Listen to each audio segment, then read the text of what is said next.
guys, welcome back to Robertson's Belly Acres. Today we're going to be in the kitchen. Yay! I love the kitchen. Today, this video is actually dedicated to one of my extended children. I have 3 wonderful kids, and I have probably 30 extended children. Kids that are that were my kids' friends or my best friend's kids. But anyway, this one is dedicated to Kiara Yarbrough because Kiara, who is my daughter's age, loves chicken and noodles. And she asked me probably 3 months ago if I would teach her how to make homemade chicken and noodles because her mom always made it. And she's in college and she wants to know how to do it. And I told her, you know what, I will make a video. So I'm finally following through on that. Kiara, I finally am doing this just for you. So let's start with the chicken, okay?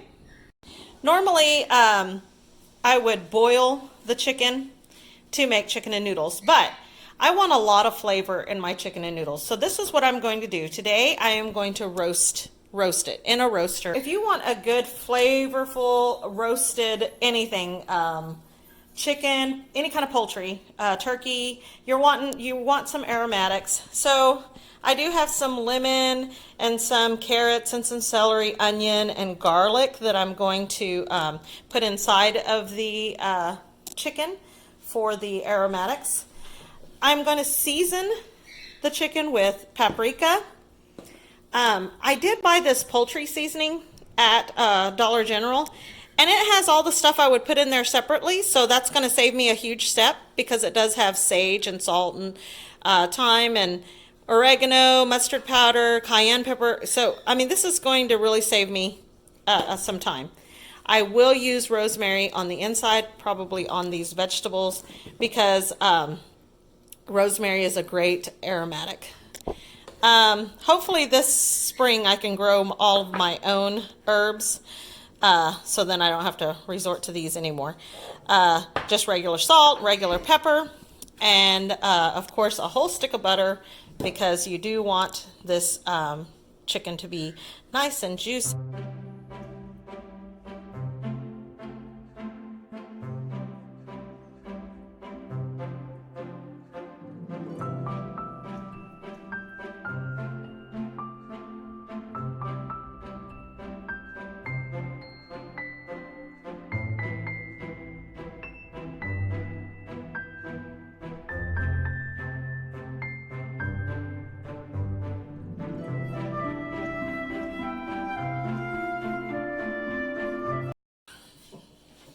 Okay, you always want to roast poultry breast down because you want all the juices to kind of pool there, okay? So this may be a lot of butter to put on the inside, so I'm going to go ahead and break it. I have it at room temperature, so I can just kind of break it down. And then, whoops, we're just going to put that right inside. And I want the rosemary inside of this. That's quite a bit of rosemary, but it's just basically for aromatics. I'm not going to put the rosemary on the outside. And I'm just going to kind of put these things in here as they fit. Squeeze the lemon and put it in there. Take the onion. Sometimes you got to be a little creative in getting it all in there. I know I have a couple of garlic cloves. I'm going to throw that in there. Whatever you can't get in there, it's okay. You can kind of put some in through the top. We can leave this butter there. Okay. Oops.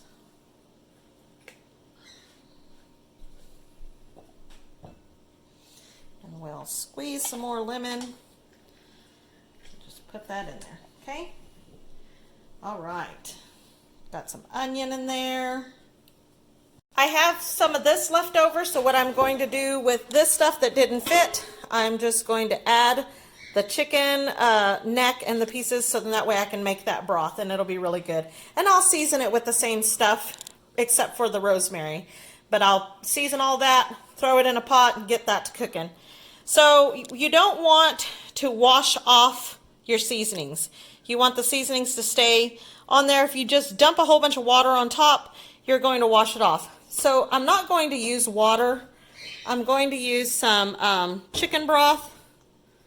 We'll use that. And we're just going to dump this around the chicken, okay? Because we don't want to wash all that seasoning off, because then that makes for a real dull chicken.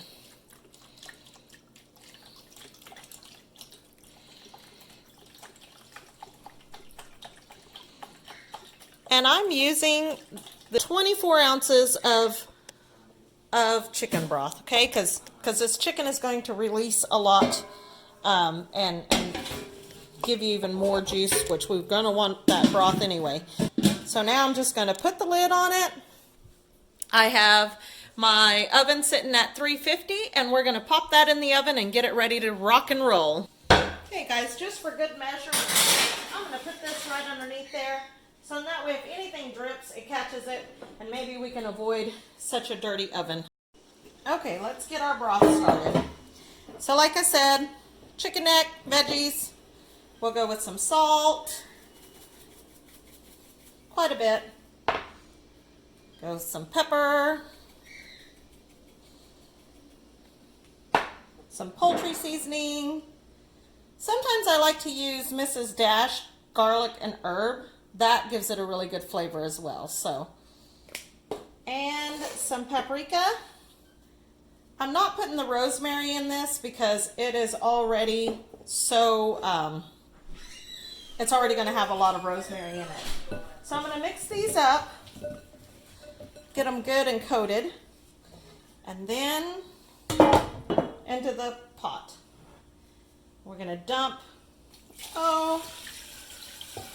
probably about 6 cups of water in that. Okay, and because I didn't have chicken broth to put in that, because I used it all on my roast, I'm going to take a little bit of this chicken bouillon flavor. I'm going to put probably a teaspoon in there.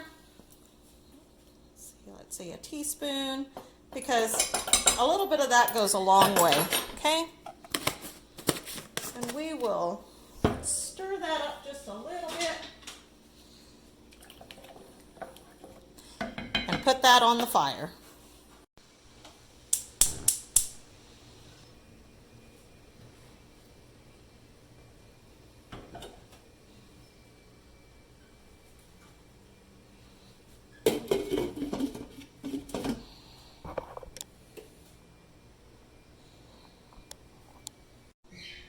Okay, so we have the chicken roasting and the broth boiling. So now let's start on the noodles. Make sure you clean your surfaces real good because we just had raw chicken there. Disinfect it and then get it ready for pasta. So we'll make some noodles. Okay, here is the recipe. Kiara, do you have a pencil and piece of paper? Because we're going to start. I'm going to start spouting it off. It is 1 cup of all-purpose flour, sifted. Now, if you do not have a sifter, it is no big deal. It's just kind of keep things airy. I did it without a sifter for years and years, okay? Then we're going to put half of a teaspoon of baking soda in it, okay? If you want the thicker noodles like I want, you add the baking soda to your flour, okay? Now we're going to set that aside and we're going to mix all of our other ingredients. Okay, so we have 1 egg at room temperature and beat. Okay, we're going to put 2 tablespoons of milk. And the milk is an approximation because it really depends on your egg, right? If you have a bigger, like a jumbo egg, it's going to be more liquid. If you have a medium-sized egg, it's going to be less. So that's just an approximation, okay? So start with 2 tablespoons and then go from there. And then a half a teaspoon of salt. So let's mix all of that together. Okay, and then we're gonna bring this back. And I'm sorry, I'm a hands-on type of person. Go ahead and make yourself a little well. I'm just dumping that liquid right there in the center of the well. Oops, let me come back. Okay, and then I just start adding my flour in, mix it together, add a little more flour, mix it together, and you just continually do this until you get it all mixed and you have a good size or a good firm chunk of dough. Okay, and here's the tricky part. When you're adding more milk, you want to add it in a very minute, like the least amount of milk possible, and mix. This is where the patience has to kick in, because if you just pour it in, chances are you're going to get too much, and then you're playing this game where you are adding more flour because you have too much milk, or you're adding more milk because you have too much flour, and then the flavor is completely ruined because it's either a very bland noodle, or you try to compensate and add salt and you end up with a very salty noodle. So you want to add, like I added, that was probably, I don't even think that was a half of a teaspoon of milk. And it looks like that is going to be exactly what I needed to get this dough where I needed it. So, if I'd have just came in and said, oh, let's just add, a whole bunch of milk, then I would have had some really sticky dough.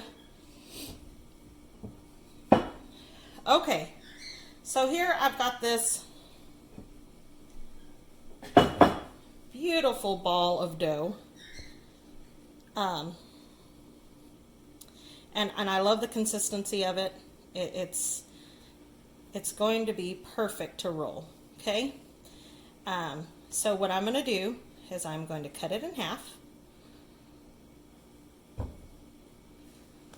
And I'm going to make two, or smaller balls, I guess, than there were. Place them here. Like I said, make sure you're cleaning off all of your stuff, your countertops, and disinfecting. Okay, so I put them there and I put the bowl over to let them rest. This is a trick that my mom showed me.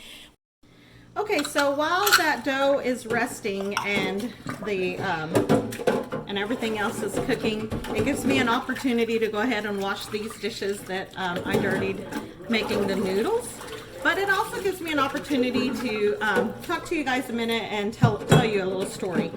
I said I cover the dough with a bowl because that's what my mom taught me. I read this story a long time ago, and I can't even tell you who shared it. I think it was one of those emails, back in the day before Facebook and all. You would get emails, and that's how everybody shared stories. But there was a story of a woman that went to make roast, and she cut the ends off of the roast and put it in the roasting pan, and put it to cook. So her husband or her daughter, whichever, asked her, why do you do that? Why do you cut the ends off the roast? And she said, I don't know.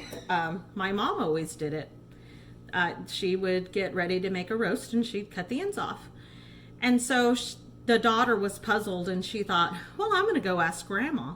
So she went to Grandma and asked and said, hey, for some reason, Mom always cuts the ends off the roast when she puts them to cook. Why? She said, you used to do that. What was the issue? Why did you do this? And she said, well, I'm not real sure. My aunt used to make it, and that's how she did it. And so I just learned from her, and so I always cut the ends off. Well, luckily, this girl's great aunt, or I guess it would have been great great aunt at this point, was still living. And so she thought, well, it's a long shot, but I'm going to ask because I really want to know. So she went and she asked the aunt, hey, so here's the thing. My, mom was making a roast and she cut the ends off of the roast before she put it to cook. And when I asked her why, she said because her mom always did. So I went and I talked to Grandma, and Grandma said, well, I did because you always did, my aunt did. So I'm just wondering, why do we cut the ends off the roast? It just seems like such a waste of meat to chop off the ends. I didn't know that they were not edible. And the aunt just laughed and laughed, and she said, I always cut the ends off of the roast because I didn't have a roasting pan big enough to fit those ends into it. So there you go. There's kind of how things get passed down, and sometimes we don't know why, but we do it that way because it was always done that way. So there you go. I cover my dough to let it rest underneath a bowl because my mom always did it. Maybe I should look into that and see what the real reason why she always did. Okay guys, let's check on this broth. It's boiling pretty good, so I'm going to add some more water. Hot water, because I don't want to bring that temperature down too much, but I am going to go ahead and reduce the heat just a little bit, so then that way we don't just boil out of water. Okay, all right guys, so let's get these little balls of dough out and get started on them. Okay, so we're gonna just sprinkle a little bit of flour underneath and on top of that ball, and then we're going to flour up our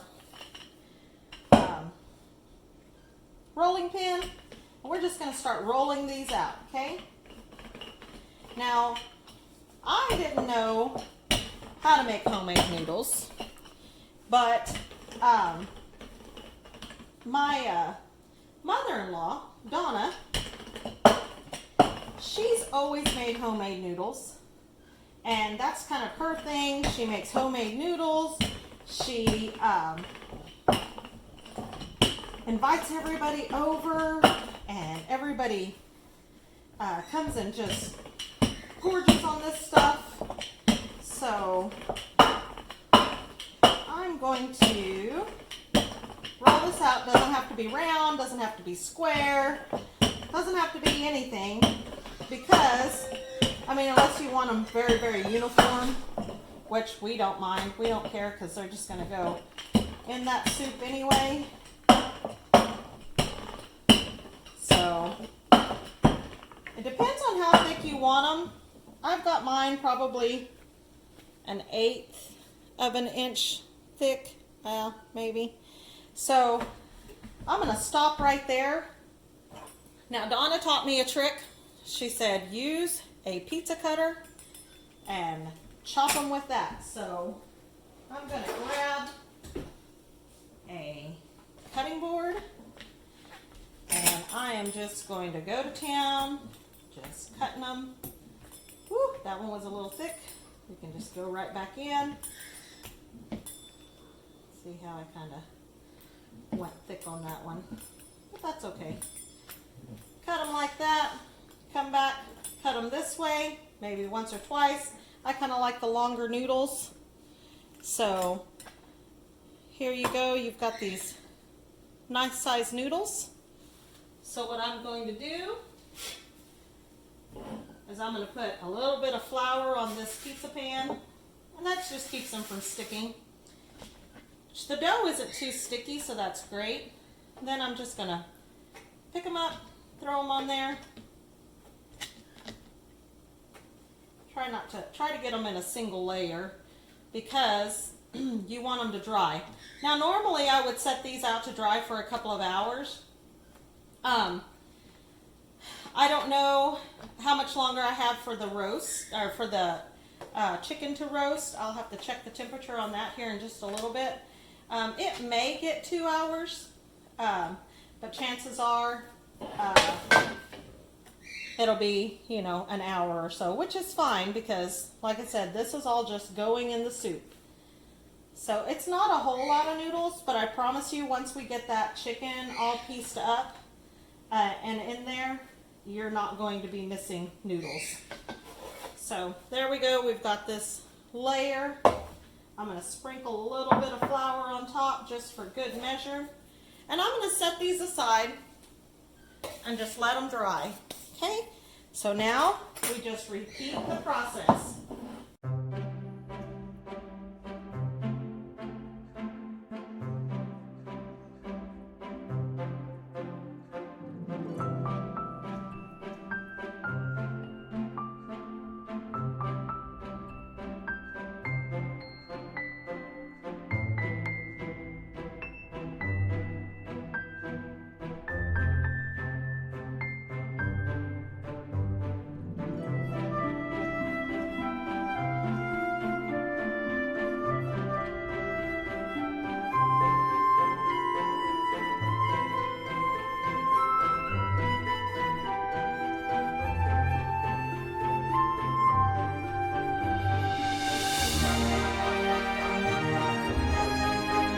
So these noodles have been drying for about an hour. They are pretty thick. I mean, those are going to be some good sized noodles. I'm really excited about that. I'm going to flip some of these because they're really drying on one side but not the other. So I'll just go through and flip these. Okay, so we're going to take this chicken out. Ooh, yeah, it's falling off the bone now. Oh, we're going to have to. Hey, Rita. This sucker is definitely done. Okay, so I am going to take the skin off whenever I shred this up, so that so you don't end up with a big piece of skin in the chicken and noodles. I leave the skin on while I'm roasting it so that it seals in all of the juices. That's the main reason.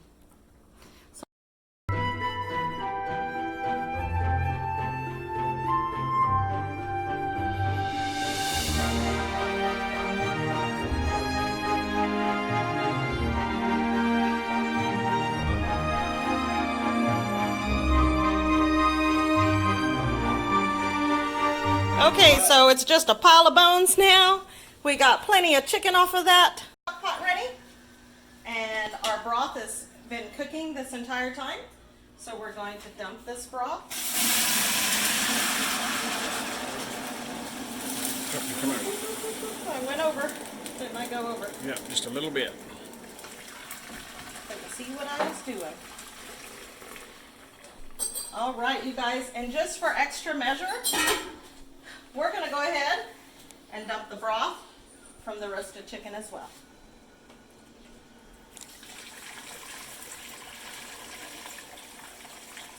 I better check and see where we're at on our stock pot.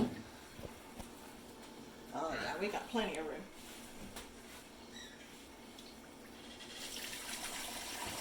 Whew, it keeps splattering over so much from a clean stove, right?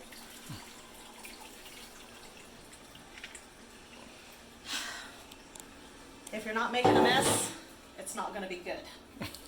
Okay, so we've got that. We've got a good lot of broth in there. It's buttery and rich and just going to be amazing. So we're going to take our chicken and drop that in. And then we're going to wait for it to come right back up to a boil before we go ahead and add our homemade noodles, okay?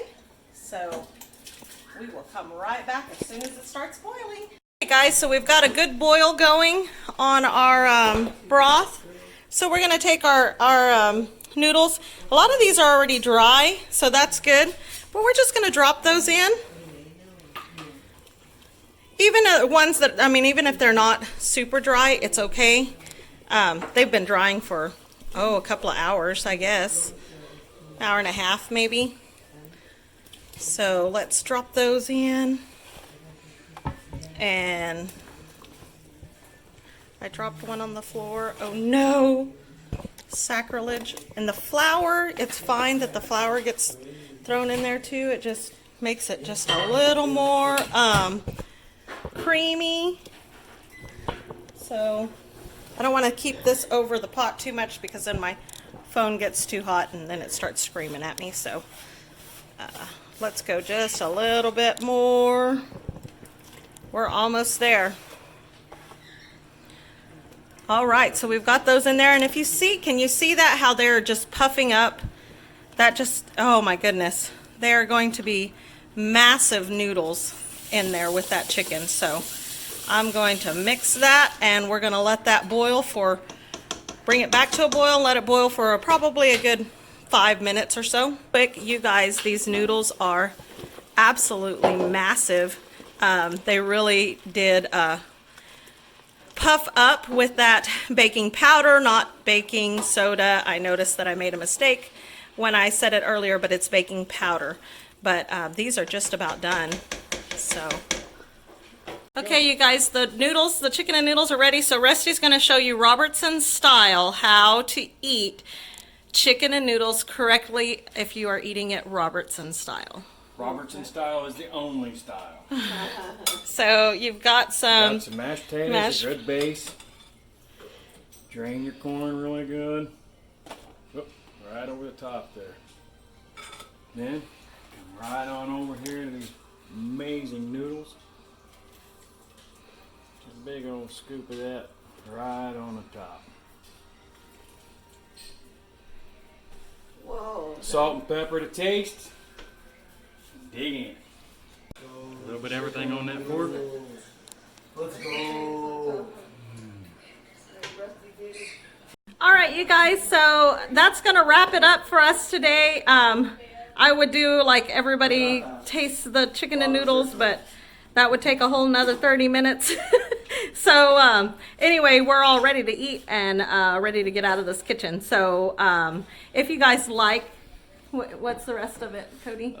Wait, where's the camera on? It's right over there. It's where? See those little things right there? Oh, yeah. No, Like, subscribe. no, you got to be enthusiastic, sir. Oh, like, subscribe. What else? Hit that bell. Hit that bell button. Alright, and, Peace. peace. God first, God bless. God bless.